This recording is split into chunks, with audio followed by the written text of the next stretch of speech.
What's up, martial artists? Welcome back to EZ FightLab. Last week I already covered the high corner, so what happens when the guy swing at your face. Today let's look at the low line, so the low corner. What happens when the guy throw a hook at your rib? And what I want you to get out of this video is, to create a combo and how to deal with it so that you can apply it in the sparring or in the self-defense situations. So I hope you can do something like this when somebody throw a hook to your rib, right? You can do like boom, boom, right? Very simple. So let's move on. And same drill. So if you already know the technique very well and you don't want me to explain it, you can just skip ahead and do the drills. I will link the time up right here. Traditionally, there are three lines of attack in Wing Chun. You got the high line, so if somebody punch you in the head, right? The mid line, somebody punch you in the chest, and the low line. So for the low line, we apply the gan sao techniques. And straight from the silim tao, the gan sao just look like this. So when you drop the hand, you want to drop it in a diagonal way. So it's not going like this, it's not going like this, it's in a diagonal. Because the reason why it's diagonal is because you want to blend with the force. So you don't want to force against force. You want to blend with the attack. However, there's a few cons about it. And don't get me wrong, I love Wing Chun. It just doesn't fit my purpose 100%. So let me tell you what it means. Let's talk about Filipino martial art, because when it comes to self-defense, there's sometimes involving weapons. And Filipino martial art is professional when it comes to weapons. If you compare the low-line defense of Wing Chun, when you're doing like this, you see how close this is from your hand to your belly? So now if the guy got a knife or a screwdriver, it's gonna go through your body, right? If you look at Filipino martial art, they will take one step backward, hollow the belly, and reach as far as possible. So now you see the distance between the arm and the belly, right? So far, right? That the knife cannot go through. And in the real self-defense situations, you don't have the chance to look at the guy's hand because he could, like, for example, he could conceal, walk close to you, and then start to stab you, right? Or he could got a knife in his pocket and then he just walk naturally and then he draw it out and then he stab you, right? So dangerous. You don't have the time to check if it's empty hand or it's weapons, right? Because a lot of people mentality is like this. So if it's empty hand, then I'm gonna use empty hand techniques. If it's a knife, then I want to use a knife technique. No, you want some techniques that gonna fit both, right? That gonna check all of the boxes. So when I block, I don't care if it's empty hand, if it's knife. I could block it. So I like the idea of reaching out and create the distance between your hand and your belly. However, in Filipino, it's like so off balance, right? Because for Filipino martial art, they always got a knife. So when they stop it here, they can still stab the guy and create huge damage because a knife is a knife, right? You don't need a lot of balance to cut the guy. However, I live in Canada, it's illegal to carry a knife and defend yourself with the knife, right? So I cannot do that. So somehow I have to modify it to fit my purpose. So I keep the lengthen between the arm and the body because it's very safe. I love that idea. And then the second thing that I want to put in the mix is from karate, because my background is from karate. I trained karate for more than 8 years, right? So in karate, when you look at that, it's always from rotating and then hit, right? And the reason why it's going this way and it's not diagonals like Wing Chun is because when the attack comes this way, the defense comes this way. So it's almost like a cross, right? When it's almost like a cross, it's gonna make the most impact because karate guy, they don't mess around, right? You see them like break the baseball bat, they hit like a tower of brick, right? They just snap it, right? Karate, in my opinion, is I'm gonna take my time, but when I throw a punch, I'm gonna make a hole in you, right? So this is not a block at all. This is an attack. It's like a back fist to the guy arm attack. And I like that idea. And the power is come from the rotation of the arm. So if you first learn the technique from karate, they always ask you to doing this, right? So palm facing your face, and then you draw it out like this with the rotation of the hip. So I like that. So I want those two rotations.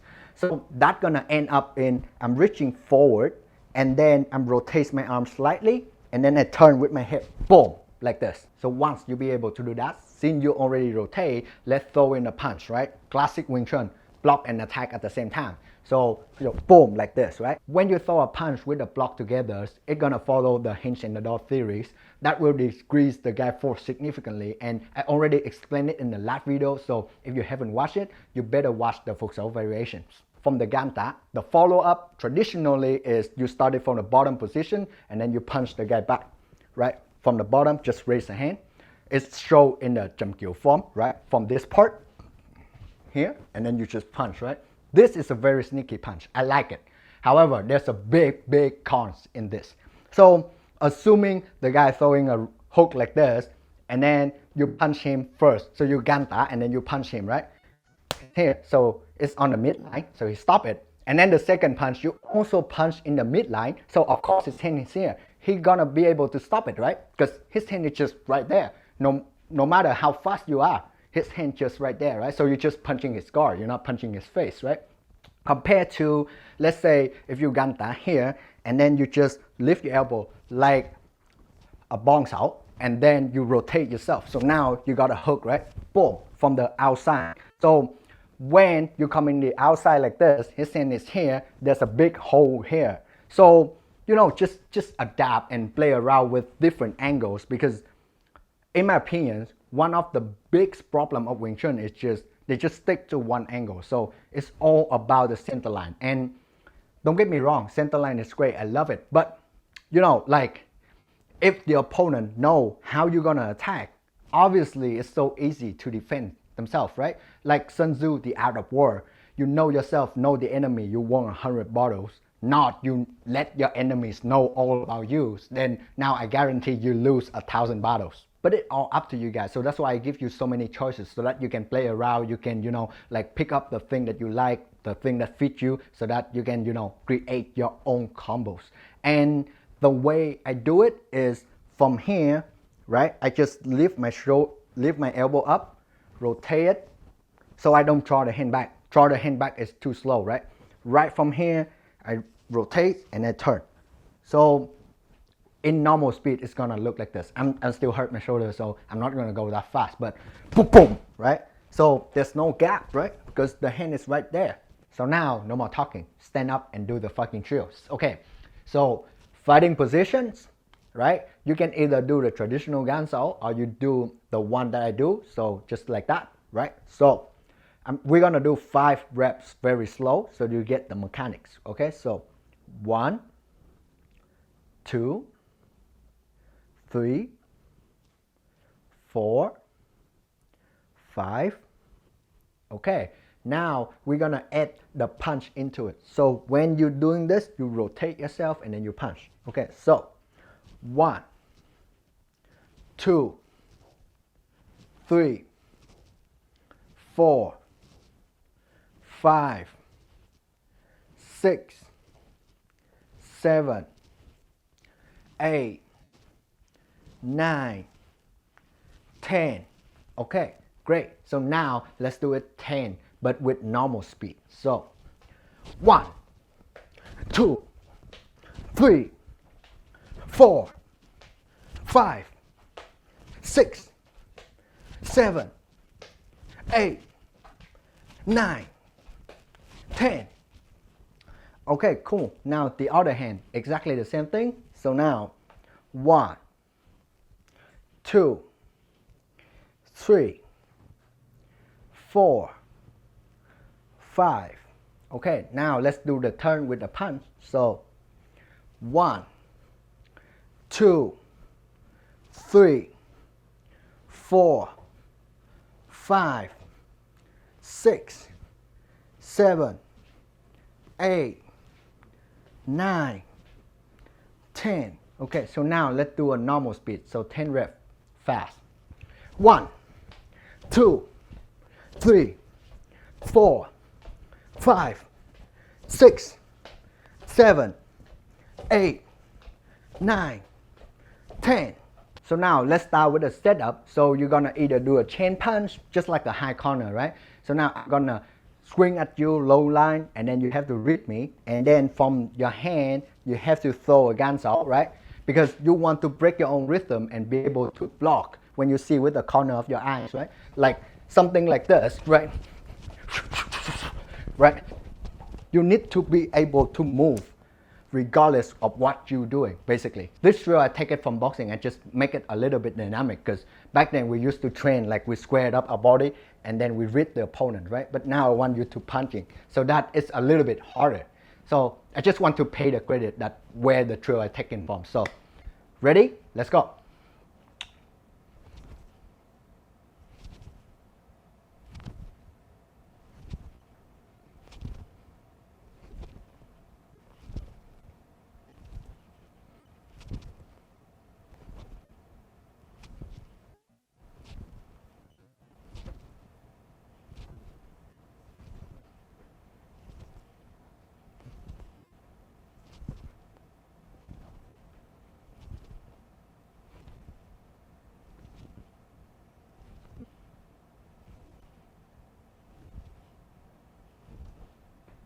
Okay, how much do you got?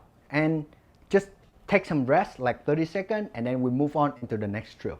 Okay, now we're gonna make it a little bit harder. So now it's gonna be like 4 corners, exactly what I used to do to my students. Love doing this because they miss all the time. So I'm gonna either go up like this or go down, right?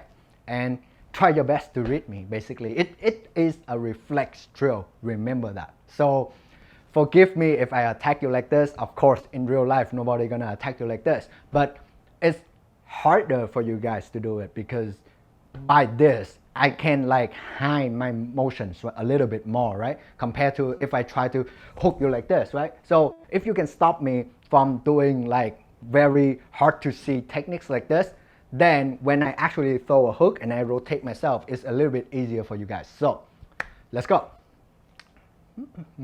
Hey, hey, hey. Let me know in the comment how much you guys dodge it. I always love this drill so much.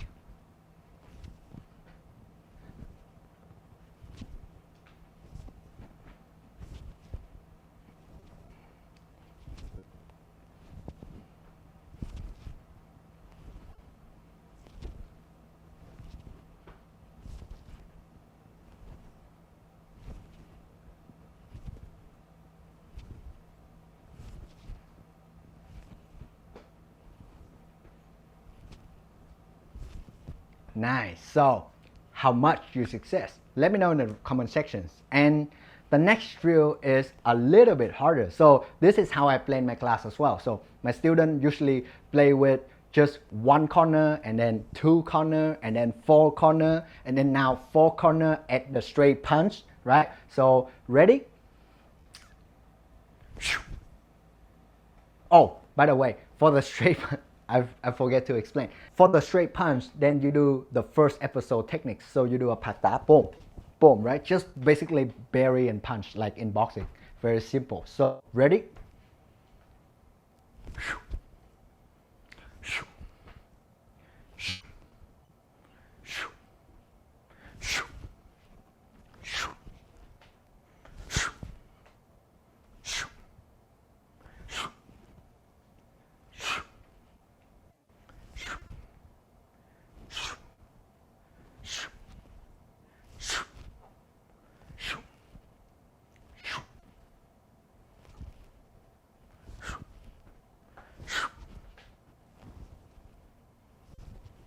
Okay, how much do you guys got? And let me know about these visual drills because usually it works really well like in person, but I don't know how it works like when I do it in front of the camera and you guys kind of try to do it in front of the screen. It's kind of awkward, but I just want to try something new. So, you know, give me some feedback so that I can work on my stuff. So remember how when the guy jab you and then you kind of intercept him with a bury and a punch, right? So a back that. Right? So now he can either high hook you or he can the low hook you. So if he high hook you, then you phục tá. If he low hook you, then you gan tá, right? So let's do it 5 reps very slow and then we're gonna speed up.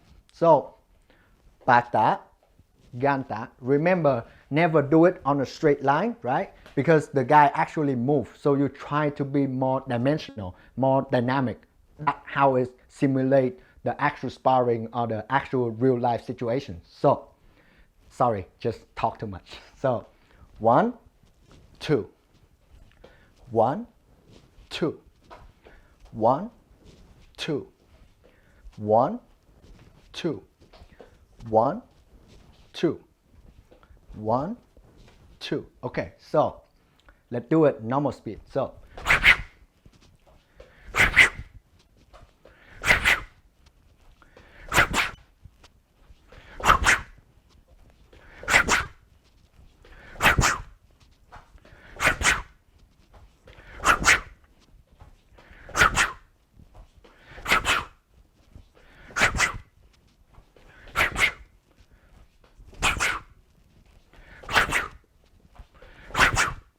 okay, now let's go on the other side. So 1, 2, 1, 2, 3, 3, 4, 4, 5, 5. Okay, so now normal speed, 10 reps. 1, 2, 3, 4, 5, 6, 7, 8, 9, 10. Sorry guys, still got sore from like all of the training and stuff, so cannot move fast this side. But that's it for today guys. Let me know in the comment sections, like how many times can you guys dodge it? Do you guys think this kind of virtual training is good? But let me know, give me some feedback so that I can do a better job. And you know, if you stay this far and this dedications, I wish you best health and best luck. And if it's your first time here, then remember to hit the like and the subscribe button as the way to support my channels. That's it for today's guys. See you in the next week video. Cheers.